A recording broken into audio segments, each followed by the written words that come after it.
وكفى والصلاة والسلام على سيد الرسل وخاتم الأنبياء وعلى آله وأصحابه الذين أوفوا وعهدا الذين هم خلاصة العرب الأربع وخير الخلائق بعد الأنبياء. أما بعد فأعوذ بالله من الشيطان الرجيم. بسم الله الرحمن الرحيم. انفروا خفافا وثقالا وجاهدوا بأموالكم وأنفسكم ذلكم خير لكم إن كنتم تعلمون. قال النبي صلى الله عليه وسلم لغدوة في سبيل الله أو روحة خير من الدنيا وما فيها. صدق الله العظيم وصدق رسوله النبي الأمي الكريم ونحن على ذلك لمن الشاهدين والشاكرين والحمد لله رب العالمين. 10واں پارہ سورہ توبہ کی ایک آیت کریمہ تلاوت کی ہے اور جناب نبی پاک صلی اللہ علیہ وسلم کا ایک فرمان تلاوت کیا ہے جس کو امام مسلم نے روایت کیا ہے. آیت کریمہ کا مفہوم یہ ہے، اللہ رب العزت فرما رہے ہیں انفروا خفافا وثقالا، تم نکلو جہاد کے لیے ہلکے ہو یا بوجھل ہو.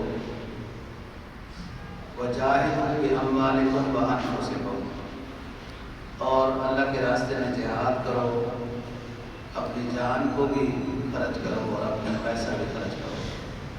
ذالکم خیر لکم ان کنتم تعلمون، یہ تمہارے لیے بہتر ہے اگر یہ جان لو، بہتری تمہیں سمجھ آ جائے. جناب نبی پاک صلی اللہ علیہ وسلم کا فرمان کا مفہوم یہ ہے، آپ نے فرمایا تھوڑی دیر کے لیے صبح یا شام کوئی جہاد فی سبیل اللہ کرتا ہے تو دنیا و ما فیہا ساری چیزوں سے وہ نیکی بہتر ہے. گزشتہ جمعے پر بھی ہم فلسطین سے متعلق بات کر رہے تھے اور یہی ہمارا حصہ رہ گیا ہے کہ ہم بات ہی کر سکتے ہیں کہ جہاد کرنا چاہیے، کرے تو. پوری امت مسلمہ اور بڑے بڑے اسلامی ملک کے نام تک نہیں لیتے کہ فلسطینی بھائیوں کا ساتھ دیا جائے، جبکہ ریلی نکالنا اور جلسہ جلوس کرنے سے بھی کوئی فائدہ فلسطینی مجاہدین کو نہیں ہے اور نہ نقصان دشمن کو ہے. لیکن کم از کم چلو نام تو لے لیا جائے. بڑے بڑے اسلامی ملکوں نے فلسطین کے حق میں نام تک نہیں لیا، نہ ریلی نکالی ہے. پتہ نہیں کیا ہونے والا ہے.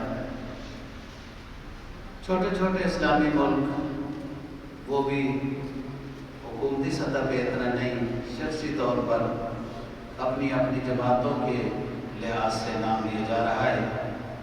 اس میں بھی شہیدوں میں نام لکھوانے والی بات ہے کہ کل کوئی بات ہوئی تو ہم کہیں گے فلسطینیوں کے لیے ریلی ہم نے بھی نکالی تھی. بس یہ جہاد ہو رہا ہے. اور کبھی بھی ریلیوں سے، جلسے جلوسوں سے دشمن جو ہے وہ اپنے عزائم جو اس نے کر رکھے ہوتے ہیں وہ رکتا نہیں ہے. اسلام کی خوبی یہ ہے کہ آپ صلی اللہ علیہ وسلم کے دور میں ہر مشکل آئی، لیکن یہ نہیں تھا گھر میں نہیں تھا. یہ ضرور ہوا ہے کہ اسلحہ کم تھا، لیکن جس نوع کا اسلحہ دشمن کے پاس تھا اس نوع کا اسلحہ آپ صلی اللہ علیہ وسلم کے پاس بھی تھا. یہ الگ بات ہے کہ ان کے پاس 100 تلواریں تھیں تو ہمارے پاس چند تھی، لیکن وہ تھی ضرور. اب بھی تقریباً ان کے پاس جو اسلحہ ہے وہ ہمارے پاس اسلحہ ہے، لیکن جہاد کا اعلان تو حکومت نے کرنا ہے، عوام وہاں جا کر کیا کر سکتی ہے؟ یہ دعائی کر سکتی ہے اور ان کی ذمہ دعائی ہے۔ تو بات ہم صرف ان مظلوموں کے ساتھ ہمدردی کے طور پر کر رہے ہیں کہ جہاد ہمارے اوپر فرض ہے۔ جب کوئی مسلم جماعت کہ وہ دشمن کا مقابلہ نہ کر سکے تو پھر سائیڈ والے مسلمانوں پر جہاد فرض ہوتا ہے، اور وہ بھی نہ اٹھے نہ جاگیں تو پھر اور سائیڈ والوں پر ہوتا ہے فرض۔ نہیں سمجھ آتی ہمیں تو ہماری عقل کمزور ہوگی کہ اتنے بڑے اسلامی ملک، اتنی بڑی فوجیں، اتنا بڑے اسلحہ رکھنے کا کیا مقصد ہے؟ گزشتہ جمعے پر میں بتا چکا ہوں کہ 1445 سال اسلام کے ہو گئے ہیں، صرف بمشکل، وہ بھی میں نا کبھی یہودیوں کا قبضہ، کبھی مسلمانوں کا، کبھی یوں کبھی یوں، اس کو بھی میں ان کا شمار کر رہا ہوں کہ چلو انہی کے قبضے میں تھی۔ 1445 سال میں صرف 200 سال کے لگ بھگ یہ ان کے پاس تھی۔ 1200 سال، 1250 سال تو آپ کے پاس تھی۔ اس صدی کے مسلمان زیادہ گنہگار ہیں۔ گزشتہ صدی والوں نے تو صرف 90 سال عیسائیوں کے حوالے تھی، یا مکس تھا نظام جو سلطان صلاح الدین ایوبی نے آزاد کرائی تھی، وہی ان زمانے میں وہ 90 سال ان کے پاس تھی بیت المقدس۔ اس کے بعد تو ہمیشہ مسلمانوں کے پاس تھی۔ اب اس صدی والے مسلمانوں پر بہت بڑا امتحان ہے کہ یہ ان کے پاس ہے، اور وہ ظلم و ستم بھی جس طرح چاہے کر رہے ہیں۔ میں خبروں کی باتیں نہیں کرنا چاہتا، اس لیے کہ خبریں آپ مجھ سے بہتر سمجھتے ہیں اور سن رہے ہیں، ان باتوں پر وقت ضائع کرنے کا کیا فائدہ ہے؟ بات یہ ہے کہ ہمارے اوپر کیا ذمہ داری ہے، اور کیا ہم اس ذمہ داری سے یوں ہی بیٹھ کر بات چیت کر کے سبکدوش ہو رہے ہیں؟ یہ بات ہے۔ قرآن کیا کہتا ہے، حدیث کیا کہتی ہے؟ قرآن مجید نے بہت سارے مقامات پر قرآن مجید نے یہودیوں کا تعارف کرایا ہے، ان کے برے ارادوں کا تعارف کرایا ہے، ان کی اس سوچ کا تعارف کرایا ہے جو تمہارے بارے میں یہودیوں کی سوچ ہے۔ عزو علیکم الانامل، فرمایا ہا انتم تحبونہم، ہا انتم ہؤلاء تحبونہم ولا یحبونکم وتؤمنون بالکتاب کلہ وَإِذَا لَقُوكُمْ، تم ان کو کچھ تھوڑا اچھا سمجھتے ہو، وہ تمہیں نہیں اچھا سمجھتے۔ تم تو توراۃ انجیل کتابوں پر ایمان بھی رکھتے ہو کہ آسمانی کتابیں ہیں، وہ تم سے ہٹ کر اپنے دانت پیستے ہیں کہ ہم مسلمانوں کو کیسے نقصان پہنچا سکیں۔ وَقَدْ بَدَتِ الْبَغْضَاءُ مِنْ أَفْوَاهِهِمْ، کبھی کبھی یہ بغض جو اندر ہے نا ان کا، وہ باہر بھی آ جاتا ہے۔ وَمَا تُخْفِي صُدُورُهُمْ أَكْبَرُ، تمہارے خلاف جو انہوں نے سوچ رکھا ہے وہ اور اس سے بڑا ہے۔ یہ قرآن ہے۔ آپ صلی اللہ علیہ وسلم نے ایک دفعہ جہاد کے لحاظ سے وغیرہ اپیل کی تو کہتے ہیں کہ اللہ پاک بھیک مانگتا ہے، اس طرح کی بے ادبی۔ وقالت الیہود ید اللہ مغلولہ، کہ اللہ پاک نے بند کر دیا اور لینا شروع کر دیا، اور اس طرح کی فضول بات ہے۔ اور یہ ہمارے خلاف نہیں، اپنے دور میں اپنے پیغمبر علیہ السلام کے خلاف بھی یہ اسی طرح تھے۔ جب موسیٰ علیہ السلام کے ساتھ یہ باہر آئے، دریائے نیل عبور کیا، فرعونی غرق ہو گئے، تو وہاں ایک قوم تھی جو بتوں کی بات کرتی تھی۔ انہوں نے کہا ہمارے لیے بھی ہونے چاہیے، کوئی کتاب ہونی چاہیے۔ موسیٰ علیہ السلام کتاب لینے گئے، پیچھے گائے کے بچے کی بات شروع کر دی۔ جب من و سلوہ نازل ہونے لگا، ہونا شروع ہو گیا، تو کہتے ہیں ہم تو نہیں، ہمیں تو دال ساگ چاہیے اور پیاز لہسن چاہیے۔ اس طرح کی بے ادبیاں۔ جب کہا کہ جہاد کرو، کہا فَذْهَبْ أَنْتَ وَرَبُّكَ فَقَاتِلَا، اے موسیٰ آپ جا اور آپ کا رب جائے جہاد کرے، ہم تو یہاں بیٹھیں گے۔ اپنے انبیاء علیہ السلام کے ساتھ بھی ان کی یہ بے ادبیاں یہ تھیں، تو جو ان کے نبی نہیں ہیں، جن کو یہ مانتے ہی نہیں ہے نبی، تو ان کے خلاف تو ظاہر ہے کہ بہت بڑی سازش۔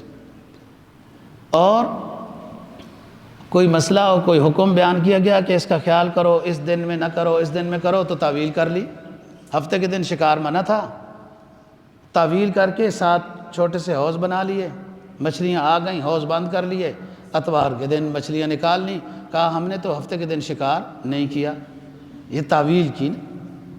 اور قرآن نے کہا اللہ تعالیٰ کی طرف سے کونوا قردۃ خاسئین، بندر بن جاؤ، یہ بندر بن گئے، تعویل کر کے جو چیز جو حرام تھی اس کو حلال کرتے رہے۔ یہ چوتھی بات ہے۔ 5ویں بات اور بھی یہ فضول باتیں کرتے تھے جو مناسب ہی نہیں ہے اس نشست کے، اور جس کی وجہ سے کئی پھر پریشانیاں جو ہے وہ بنتی رہی ہیں۔ یہ وہ لوگ تھے یہودی جو اپنے انبیاء علیہ السلام کو بھی ہمیشہ پریشان کر کے رکھا۔ قرآن کہتا ہے ضربت علیہم الذلۃ اینما ثقفوا الا بحبل من اللہ وحبل من الناس وباؤوا بغضب من اللہ وضربت علیہم المسکنہ ذلک بانہم کانوا یکفرون بآیات اللہ ویقتلون الانبیاء بغیر حق ذلک بما عصوا وکانوا یعتدون۔ ان پر ذلت مسلط ہے۔ 2 صورتوں میں ذلت سے یہ بچ سکتے ہیں، کبھی اللہ ان پر مہربانی کر دے جو کبھی کی ہے، ظاہر ہے جنت سے کھانا نازل ہونا بھی تو ایک بڑی بات تھی نا، یا کوئی دنیا میں لوگ ان کا ساتھ دینے لگ جائیں تب یہ کچھ دیر ذلت سے بچ سکتے ہیں، جیسے اب امریکہ وغیرہ ان کا ساتھ دے رہے ہیں اور ہم ڈر رہے ہیں، ہم تو نام بھی نہیں لیتے، اعلان بھی نہیں کرتے، اور وہ اسلحہ اور بحری بیڑے اور فلان اور سب کچھ دے رہے ہیں۔ ان پر ذلت مسلط ہے، یا تو کبھی اللہ مہربان ہو جائے یا کوئی ساتھ ان کے مل جائے تو تھوڑی دیر کے لیے ذلت نہیں ہے۔ وباؤوا بغضب من اللہ، اللہ کی ناراضگی ہمیشہ ان پر رہی ہے، اور مسکنت ان کے اوپر ہے۔ میں نے گزشتہ جمعے پہ بتایا اتنا کچھ ہونے کے باوجود ان کی اپنی دنیا کے اوپر ان کا کوئی اپنا ملک نہیں ہے۔ سب سے پہلی وہ امت ہے جن کو اہل کتاب کہا جاتا ہے، اس کے بعد داؤد علیہ السلام آتے ہیں، اس کے بعد عیسیٰ علیہ السلام آتے ہیں، اس کے بعد آخری پیغمبر صلی اللہ علیہ وسلم۔ دنیا میں سب سے پہلے اہل کتاب وہ یہودی ہیں، اور دنیا میں ایک ملک بھی ان کا نہیں ہے، یہ بھی ہے تو قبضہ ہے، قبضہ تو ملک نہیں ہوتا۔ تو فرمایا کہ باؤوا بغضب من اللہ ضربت علیہم المسکنہ ذالک بانہم کانوا یکفرون بآیات اللہ، اللہ کے احکام نہیں مانے، اللہ کے پیغمبروں کو قتل کرتے رہے، ان نافرمانیوں کی وجہ سے ان کے اوپر یہ سزا ہے، اور ہماری نافرمانیوں کی وجہ سے پھر یہ ہم پر مسلط ہیں، یہ بھی سزا ہے۔ جب مسلمان سیدھا ہوگا تو اس کی عزت کی زندگی ہوگی، شان و شوکت کی زندگی ہوگی۔ جب مسلمان گناہگار ہوگا تو پھر اللہ پاک فرماتے ہیں نا کہ ہم اپنے دشمنوں کو پھر ان پر مسلط کر دیتے ہیں، وہ ناراضگی کا سبب ہوتا ہے۔ آپ سورہ بنی اسرائیل کا پہلا رکوع پڑھیں۔ تو بات کر رہا ہوں کہ جب کوئی قوم بھی مسلمانوں کی وہ اپنے دشمن کا دفاع نہ کر سکے تو سائیڈ والوں پر جہاد فرض ہوتا ہے، اور فرمایا انفروا خفافا وثقالا، تم نکلو جہاد کے لیے، ہلکے ہو یا بھاری ہو، مطلب یہ اسلحہ ہے تب بھی نکلو، اسلحہ نہیں ہے تب بھی نکلو۔ رش کا سبب جب بن جائے گا تو دشمن ایک رش دیکھ کر بھی تو مرعوب ہو جاتا ہے کہ یار مخالف جو آئے ہیں مجاہدین بہت زیادہ ہیں۔ انفروا خفافا وثقالا، بوڑھے ہو تب بھی نکلو، جوان ہو تب بھی نکلو۔ انفروا خفافا وثقالا، مالدار ہو تب بھی نکلو، غریب ہو تب بھی نکلو۔ انفروا خفافا وثقالا، صحت مند ہو تب بھی نکلو، بیمار ہو تب بھی نکلو۔ یہ سب انفروا خفافا وثقالا کا ترجمہ ہے کہ کسی کے پاس اسلحہ ہوگا، کوئی مرہم پٹی بھی ہوگا، کوئی وہاں جا کر مجاہدین کے لیے دعا بھی کرے گا۔ دعا بھی میدان جہاد کی قبول ہوتی ہے۔ اس کو اقبال کہتے ہیں نا، نماز عشق ادا ہوتی ہے تلواروں کے سائے میں۔ آپ صلی اللہ علیہ وسلم نے دعا میدان جہاد میں کی، بدر میں، جو ابوبکر نے ہاتھ پکڑ لیے کہ حضرت صاحب بس بہت دعائیں ہو گئی ہیں۔ دعا بھی مجاہد کی قبول ہوتی ہے۔ عند البعث، حدیث میں آتا ہے نا جن مقامات پر دعا قبول ہوتی ہے وہ ایک مقام عند البعث، جنگ کے دوران، کیونکہ جنگ کے دوران انسان کو، مجاہد کو وہ موت بالکل نظر آ رہی ہوتی ہے، تو اس وقت جو دعا کی جاتی ہے وہ بہت خشوع خضوع کے ساتھ ہوتی ہے، عند البعث۔ عند النداء بھی ہے، اذان کے وقت دعا قبول ہوتی ہے۔ تو انفروا خفافا وثقالا میں جہاد کا حکم ہے، اور مسلمان جب جہاد کرے گا تو دنیا بھی اس کی کامیابی والی ہے اور آخرت بھی۔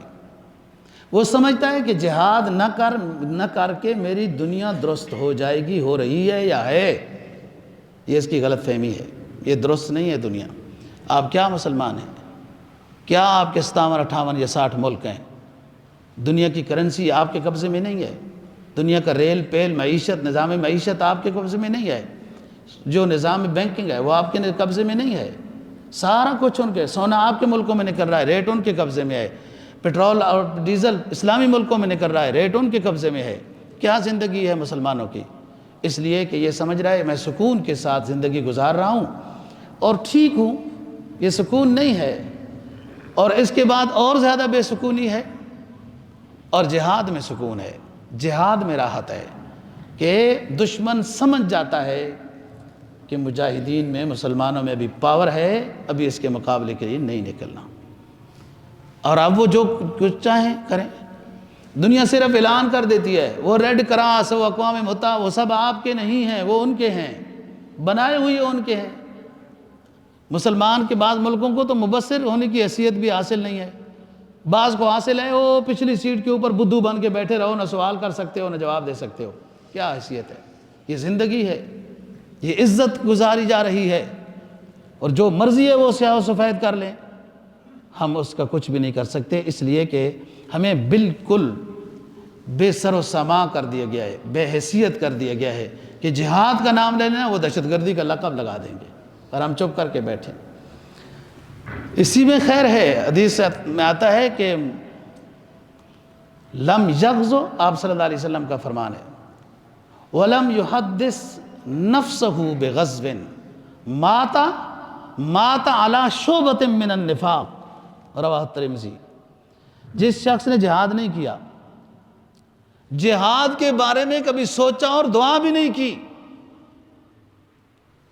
اگر مر گیا، مات علی شعبۃ من النفاق، منافق کی موت مرا ہے۔ یہ اتنا بڑا اہم کام ہے۔ آپ پڑھے لکھے ہیں، میری بات سمجھیں۔ کتب علیکم الصیام کما کتب علی الذین من قبلکم، تمہارے اوپر روزے فرض کیے گئے جیسے پہلوں پر فرض کیے گئے۔ روزوں کی فرضیت کا کوئی انکار کر سکتا ہے؟ کتب علیکم القتال وہو کرہ لکم وعسى ان تحبوا شیئا وہو شر لکم، جس کتبہ کے لفظ سے رمضان کے روزوں کو فرض کیا گیا، اسی کتبہ کے لفظ سے جہاد فی سبیل اللہ کو بھی فرض کیا گیا ہے۔ رمضان کے روزوں کو تو فرض مانتے ہیں، بعض رات نے ارکان اسلام بھی 6 لکھے ہیں، بعض رات نے ارکان اسلام 7 بھی لکھے ہیں، جہاد فی سبیل اللہ کو بھی رکن اسلام میں قرار دیا ہے بعض رات نے۔ واسوس حدیث میں چونکہ بنی الاسلام علی خمس والی آ گئی نا حدیث، شہادت تو اللہ الہ الا اللہ، نماز روزہ وغیرہ، تو وہ زیادہ مشہور ہو گئی ہے۔ آپ سمجھے بات کو؟ دوسرا پارہ، کتب علیکم الصیام، تمہارے اوپر روزے فرض کیے گئے۔ کتب علیکم القتال، دوسرا پارہ، تمہارے اوپر جہاد، قتال، جہاد لفظ بھی یہاں نہیں استعمال ہوا کہ لوگ جہاد یا جہدوں کے معنی ہوتے ہیں کوشش کرنا، کہیں دوسری طرف نہ لے جائیں نا لوگ مانا۔ یہاں لفظ قتال، جس کو مارنا کوٹنا کہتے ہیں، تلوار چلانا کہتے ہیں، وہ لفظ آیا ہے کتب علیکم القتال وہو کرہ لکم۔ تم جس قتال کو ناپسند کرتے ہو سکتا ہے وہی تمہارے لیے بہتر ہو، تمہاری سمجھ نہیں ہے۔ تو بات یہ ہے دوستو کہ جہاد بھی اسلامی حکم ہے، جس حکم پر عمل نہ ہو، اسلامی جس حکم پر عمل نہ ہو، اس کی وبا آئے گی۔ کوئی نماز نہیں پڑھتا، وہ اس کے لحاظ سے ہے، فلاں اس کے لحاظ سے ہے۔ اس طرح یہ بھی ایک اسلامی حکم ہے، ہمگیر ہے، یہ متعدی ہے، دوسروں کے لحاظ سے ہے۔ جب نہیں کرے گے مسلمان تو آرام پرستی ہے، اور کیا چیز ہے۔ ایک حدیث میں فرمایا کہ اس میں تو یہ ہے نا کہ جس نے سوچا بھی نہیں جہاد، کیا بھی نہیں، سوچا بھی نہیں، دعا بھی نہیں کی، منافق کی موت مرے گا اور منافق جنت میں نہیں جا سکتا۔ اور اس کے مقابلے میں آؤ، فرمایا کہ جو شخص دعا کرتا رہا صدق کے دل سے جہاد فی سبیل اللہ کے بارے میں، مات علی فراشی، مر گیا اپنے بستر پر، وہ منازل شہداء اس کو عطا کر دیے جائیں گے۔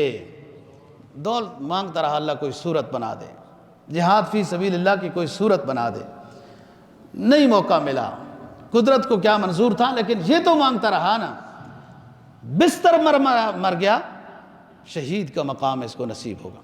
اور آؤ، فرمایا من لم یغزو بغزوۃ ولم یجہز غازیا ولم یخلف غازیا فی اہلہ بخیر اصابہ اللہ تعالی بقارعۃ قبل موتہ قبل یوم القیامہ، رواہ الترمذی۔ جس شخص نے جہاد نہیں کیا، کسی مجاہد کو کوئی سامان نہیں دیا، یا جہاد جو کرنے چلے گئے ان کے بال بچوں کا خیال نہیں کیا، تینوں کاموں میں سے کوئی کر لیتا، جہاد کر لیتا، مجاہدین کے لیے کوئی سامان کھانا پینا چنے بھونے ہوئے بھیج دیتا، بہت غریب ہے تو چند کھجوریں ہی بھیج دیتا۔ وہ جو حدیث ہے نا کہ اللہ کے راستے میں ایک کھجور خرچ کرنے میں اتنا ثواب ہے، وہ جہاد فی سبیل اللہ کا ہے۔ یہ میری طرح آرام پرست مولوی نے اس کو اپنے لیے استعمال کر لیا ہے کہ مدرسے میں بیٹھ کے جہاد ہی ہو رہا ہے تو کھجوریں کھاتے جاؤ، ثواب کماتے جاؤ، یہ جہاد فی سبیل اللہ کی ہے۔ تو مجاہد کو کچھ سامان بھی نہیں دیا، جہاد بھی نہیں کیا، وہ جہاد کرنے گیا، اس کے گھر والوں کی خیریت پوچھ کر کوئی آٹا دانا بھی نہیں دیا، مرنے سے پہلے اللہ کے عذاب میں مبتلا کر دیا جائے گا۔ اصابہ اللہ تعالی بقارعۃ قبل موتہ او قبل یوم القیامہ، قیامت سے پہلے مراد اس کی قیامت اور اس کی موت سے پہلے اس کو مصیبت میں مبتلا کر دیا جائے گا۔ موضوع سے ہٹ کر ایک چھوٹی سی بات کرنے لگا ہوں۔ رکن اسلام میں حج بھی فرض ہے، لوگ حج کو لیٹ کرتے ہیں، بچوں کی شادی کرنی ہے، لیٹ کرتے ہیں کوٹھی بڑی بنانی ہے، لیٹ کرتے ہیں گاڑی بنانی ہے، لیٹ کرتے ہیں میرے کاروبار کو دیکھنے والا نہیں، یہ عذر ہیں ان کے، شرعن یہ کوئی عذر نہیں ہے، شرعن عذر ہے بیماری۔ جہاد حج آپ پر فرض ہے لیکن آپ بیمار ہیں، جا نہیں سکتے، حج آپ پر فرض ہے، راستہ پرامن ہے، نہیں ہے، تو پھر آپ رک سکتے ہیں، اگلے سال انشاءاللہ، اگلے سال انشاءاللہ۔ یہ جو ہم نے عذر بنائے ہوئی ہیں یہ کوئی عذر نہیں ہے۔ جس عذر کی وجہ سے حدیث کہتی ہے یہ حج کے لیے نہیں گیا، حج کے قافلے واپس آ جائیں گے، اس کا یہ کام ابھی تک نہیں ہوا ہوگا۔ جس کام کی وجہ سے یہ حج پر نہیں گیا وہ کام نہیں ہوگا، بس لیت العال ہوتا رہے گا جیسے ہوتا ہے۔ تو بات یہ ہے دوستو، جہاد فی سبیل اللہ بہت بڑی فضیلت ہے، بہت بڑی فضیلت ہے۔ دیکھو عالم علی قدر مراتب آخرت میں سفارش کرے گا، اور حافظ قرآن 10 بندوں کی سفارش کرے گا، اور مجاہد شہید 70 ان لوگوں کے بارے میں سفارش کرے گا جو جہنم کے بارے میں ان کا فیصلہ ہو چکا ہے۔ شہید بے شک وہ حافظ نہیں ہے، بے شک عالم نہیں ہے، اتنا پڑھا لکھا نہیں ہے، اللہ کی رضا کی خاطر شہید ہوا۔ اور اس موقع ایک زمانہ درمیان میں کچھ گزرا ہے امت مسلمہ یا دنیا پر کہ جہاد نہیں تھا، جہاد نہیں تھا، ایسے لگتا تھا رکا ہوا جہاد، جبکہ حدیث یہ کہتی ہے کہ الجہاد ماضٍ الی یوم القیامہ، جہاد قیامت تک جاری رہے گا۔ اور اسی حدیث کے اگلے لفظ ہے، نہ کسی عادل بادشاہ کا عدل جہاد کو روک سکے گا اور نہ کسی ظالم بادشاہ کا ظلم جہاد کو روک سکے گا، جہاد جاری رہے گا۔ درمیان میں جہاد رکا، پوری دنیا پریشان تھی، دنیا پریشان تھی۔ اس وقت تو جہاد کے مواقع ہیں، ایسا نہ ہو کہ جہاد کے مواقع ہی ختم ہو جائیں، تو پھر کیا کریں گے؟ بہت فضیلت ہے۔ حدیث میں فرمایا نا کہ جو کھیل اللہ کو، اللہ کے رسول کو پسند ہیں وہ جہادی مشقیں ہیں، وہ تیر اندازی ہے، وہ تیرکی ہے، وہ گھوڑ سواری ہے، یہ وہ کھیل ہیں۔ آپ جہاد کی نیت سے یہ کھیل کریں تو ہے تو وہ کھیل اور ورزش ہے، لیکن آپ کو ثواب ملتا رہے گا۔ ایک حدیث میں وعید آئی کہ من علم رمیا ثم ترکہ فلیس منا، جس نے تیر اندازی سیکھ لی پھر چھوڑ دی، مشق نہیں کرتا، وہ ہم میں سے ہی نہیں ہے۔ آپ صلی اللہ علیہ وسلم نے ناراضگی کا جملہ ارشاد فرمایا کہ جہاد ہر مسلمان کو مجاہد ہونا چاہیے، اپنے کام کریں۔ کون منع کرتا ہے کاروبار سے؟ قرآن تو، اسلام تو یہ کہتا ہے فَإِذَا قُضِيَتِ الصَّلَاةُ فَانْتَشِرُوا فِي الْأَرْضِ وَابْتَغُوا مِنْ فَضْلِ اللَّهِ۔ جمعہ پڑھ لیا، ہو گیا جمعہ، چلو نکلو، اللہ کا فضل تلاش کرو، یعنی رزق حلال تلاش کرو، کاروبار کرو، دفتروں میں جاؤ۔ اسلام تو کاروبار سے منع نہیں کرتا، لیکن اسلام کا تقاضا ہوتا ہے، اسلام کے تقاضے کے مطابق عمل کرنا دینداری ہے۔ اسلام کا تقاضا ہے نماز پڑھو، یہ ادھر باہر کچھ اور ذکر اذکار تسبیح میں جا رہا ہے، وہ بھی ثواب ہے۔ تقاضا اسلام پر عمل نہیں ہے، نفس پروری ہے وہ بھی۔ جس وقت تقاضا اسلام جہاد ہے اور ہم جناب بیٹھ جائیں ادھر کہ اللہ اللہ کرنا بھی ثواب ہے، بے شک اس کا کوئی انکار تو نہیں ہے۔ اقبال مرحوم تو بڑے درد سے کہتا ہے نا، نکلا میدان میں چھوڑ کر تسبیح و مصلی، نکلا میدان میں چھوڑ کر تسبیح و مصلی، کچھ دیر کے لیے طرز عبادت بدل ڈال۔ تسبیح و مصلی بھی، اللہ اللہ بھی، تلاوت بھی، نوافل بھی، سب مقام قرب الہی ہے، لیکن اس وقت ہے مسلم اسلام کا تقاضا یہ ہے کہ ان معصوم بچوں نے ابھی آنکھیں کھولی تھی، وہ فلسطین کے ان معصوم بچوں نے ابھی آنکھیں کھولی تھی، دنیا دیکھی نہیں تھی، انہیں مارا جا رہا ہے۔ وہ عورتیں جو اپنے گھروں میں اللہ اللہ کر رہی ہیں، انہیں شہید کیا جا رہا ہے۔ مجاہدوں کو، بوڑھوں کو کیوں مارا جا رہا ہے؟ قرآن تو وَإِذَا الْمَوْءُودَةُ بِأَيِّ ذَنبٍ، اس بچی کے بارے میں آخرت میں اس بچی سے سوال کیا جائے گا، تجھے کیوں مشرکین مکہ نے زندہ دفن کر دیا تھا؟ وہ بچی بتائے گی یہاں رسم و رواج ایسا تھا۔ وہ فلسطین کے نومولود بچے جب ان سے پوچھا جائے گا او مسلمانوں کہ تمہیں کیوں قتل کیا گیا، تمہارا کوئی بھائی بہن نہیں تھا، بڑے دعویٰ کرتے تھے ہم بڑے پاور والے ہیں، بڑی عزت والی حکمرانیاں ہیں، بڑے بڑے ہم مسئلہ رکھتے ہیں، ہم تو عربوں میں ہیں، مسلمان کہلاتے ہیں، آخری نبی کے ماننے والے ہیں۔ تم نے مسلمان بہن بھائیوں ان مظلوم بچوں کی مدد کے لیے آواز تک نہیں اٹھائی، حکومت کو مجبور تک نہیں کیا کہ ہم جہاد کے لیے جانا چاہتے ہیں، تم نہیں جاتے ہو تو ہمیں تو جانے دو۔ تو بات یہ ہے دوستو، یہ فکر مندی ہے، خاموش بیٹھنا کوئی بچ جانا نہیں ہے، یہ اہم فریضہ ہے۔ کتب علیکم القتال وہو کرہ لکم عسیٰ ان تکرہوا شیئا فہو خیر لکم۔ کوئی بھی محنت نہیں کی جائے دنیا میں اس کا اچھا ثمرہ نہیں ملتا۔ جو قابض ہو کے آئے وہی گھر والوں کو مارنے لگ جائے، اور کچھ نہ ہوتے دنیا میں مسلمان تو کوئی بات نہیں تھی، وہ مارے جا رہے تھے۔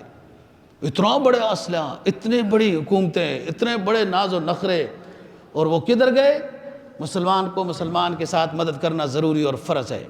حدیث سنو، جناب نبی پاک صلی اللہ علیہ وسلم سے پوچھا کہ حضرت مسلمان کون ہے؟ آپ نے مختلف مقامات پر مختلف جواب دیے۔ ایک مقام پہ فرمایا کہ دنیا کے اس کونے میں کوئی مسلمان مظلوم ہے، اور دنیا کے دوسرے کونے میں مسلمان موجود ہے۔ اس نے خبر سنی کہ فلاں کونے میں ایک مسلمان پر ظلم کیا جا رہا ہے، اور وہ اس مظلوم مسلمان کی مدد کے لیے نکلا تو مسلمان ہے، نہیں نکلا تو مسلمان ہی نہیں ہے۔ اب دیکھ لو، اسلحہ رکھنا تو کوئی کمال نہیں، دل ہونا چاہیے۔ خلافت بنو امیہ کے بارے میں بڑی بڑی باتیں کی جاتی ہیں، ان کی بہت غلطی ہیں، کوئی شک کی بات نہیں ہے، لیکن اس خوبی کو بھی تو یاد کرو نا۔ 17 سال کا ایک نوجوان آتا ہے آپ کے ملک میں، سندھ میں، اور راجہ داہر کے ظلم و ستم، بدماشی، اس کی بد کرداری سے امت مسلمہ اور مسلمان ماؤں کو محفوظ کر کے تقریر کرتا ہے۔ یہ آپ کے اسلاف ہیں جس کو محمد بن قاسم کہا جاتا ہے، اور وفادار اتنا تھا کہ جب علاقہ یہ سندھ کا اور یہ رجردار کو اس نے قتل کر دیا وغیرہ وغیرہ، آپ تاریخ جانتے ہیں، پڑھتے رہتے ہیں، تو حکمران بدل گیا، عبد الملک آ گیا جو حجاج بن یوسف کے بارے میں اتنا اس کا اچھا نظریہ نہیں تھا کہ وہ ظالم ہے۔ بہرحال ہماری بات ہٹ جائے گی اپنے موضوع سے۔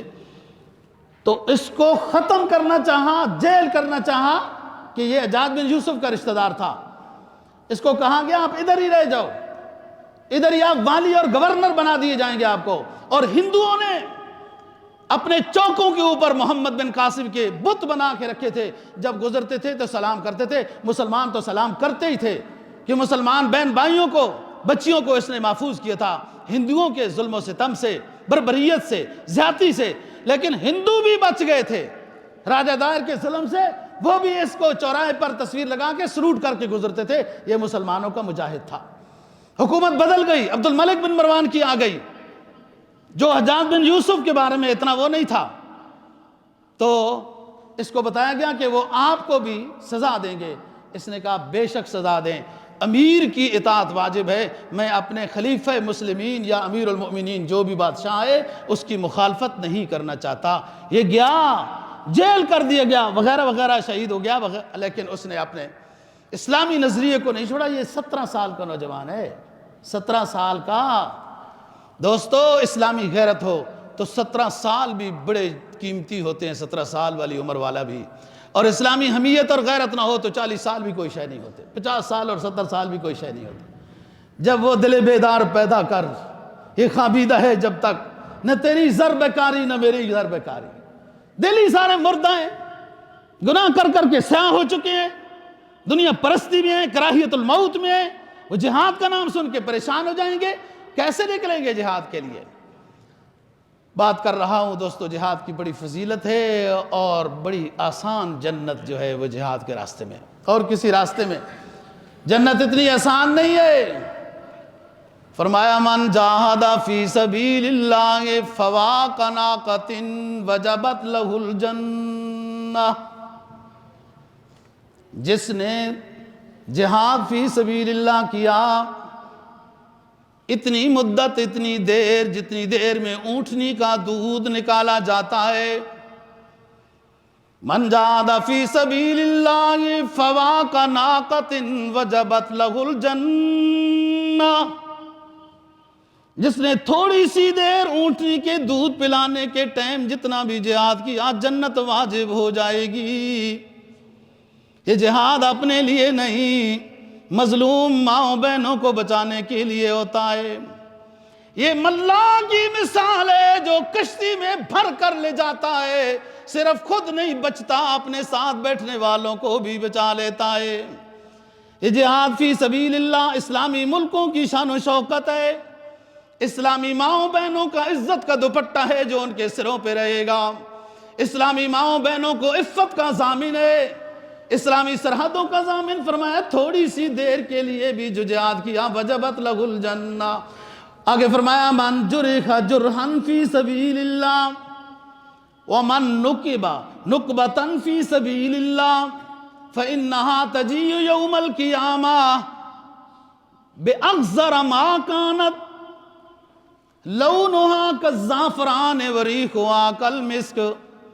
جس نے جہاد کیا خراش لگ گئی، زخمی ہو گیا، بھلے چلتے چلتے بوٹوں نے زخمی کر دیا، دشمن کی تیر نے زخمی کر دیا، کسی جھاڑی کی خراش لگ گئی مجاہد اسلام کو، حدیث کہتی ہے میدان حشر میں یہ مجاہد اٹھے گا، رنگ تو اس کے خون کا خون والا ہوگا، لیکن وہ زعفران کی طرح پر رونق رنگ والا ہو کر اٹھے گا، خوشبو آئے گی جیسے مشکی ہوتی ہے۔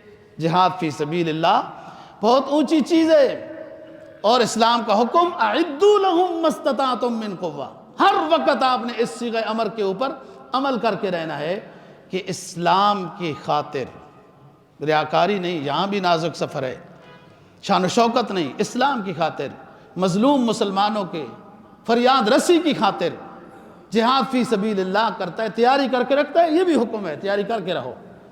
فرمایا جہاد کے لیے کسی شخص نے گھوڑا پالا، موقع آئے گا جہاد کریں گے، مسلم کی حدیث ہے، اس کو کھانا دینا، اس کو پانی پلانا، اس کا قلعے پہ جو باندھا ہوا ہے چلنا پھرنا، اس کا پیشاب کرنا، اس کا بڑا پیشاب بولو براز کرنا، یہ سب میزان کے اوپر تولا جائے گا جس نے جہاد کی نیت سے گھر میں گھوڑا پالا ہے۔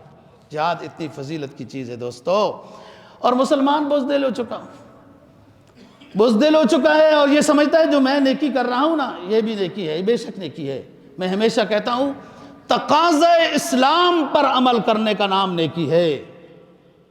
جب اسلام اللہ اکبر کی صدائیں اذان کی بلند ہو گئی تو اب نماز پڑھنا ضروری ہے، بے شک آپ تسبیح کر رہے ہیں وہ بھی نیکی ہے۔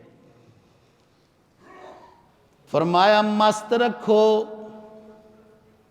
ذکر و فکر و صبح گاہی سے انہیں، کیا کہتے ہیں وہ جہاد کیا ہے جی؟ ذکر فکر ہو رہا ہے نا، اللہ اللہ کر رہے ہیں نا۔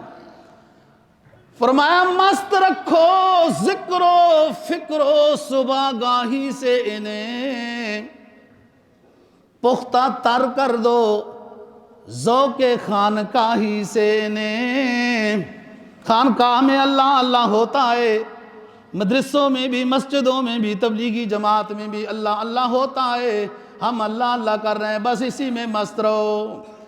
اسلام کا تقاضا یہ ہے کہ جب اسلامی ملکوں پر حملہ ہو جائے اور وہ مقابلہ نہ کر سکیں تو نکل کر خانقاہوں سے ادا کر رسم شبیری، پھر خانقاہ سے نکلنا ہے۔ تقاضا اسلام یہ ہے، نکل کر خانقاہوں سے ادا کر رسم شبیری، شبیری لقب ہے حضرت حسین رضی اللہ تعالیٰ عنہ کا۔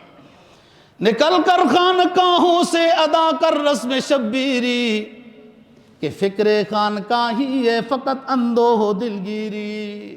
آپ بیٹھے ہیں اللہ اللہ سوچ رہے ہیں، قیامت کے نظام میں سوچ رہے ہیں، کائنات کے سسٹم میں سوچ رہے ہیں، یہ سب ثواب ہے، لیکن اب اس وقت تقاضا اسلام یہ ہے کہ مظلوم ماؤں بہنوں کے تو پٹے کو ان کے سر کے اوپر کوئی نہ اٹھا سکے، اس کے لیے نکلا ہے دوستو۔ اسی کو فرمایا انفروا خفافا وثقالا وجاہدوا باموالکم وانفسکم۔ اور کب تک دوستی؟ کیسے دوستی؟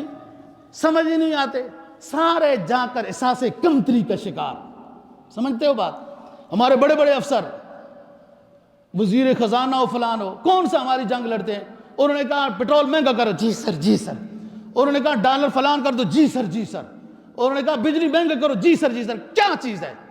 غریب کا مقدمہ کون لڑتا ہے؟ پہلی بات تو یہ ہے کہ ایف ایم آئی سے یا فلانوں سے قرضہ لینا ہی نہیں چاہیے، ایک الگ بات ہے، لیا بھی ہے تو آپ مظلوم کا مقدمہ کب لڑتے ہیں؟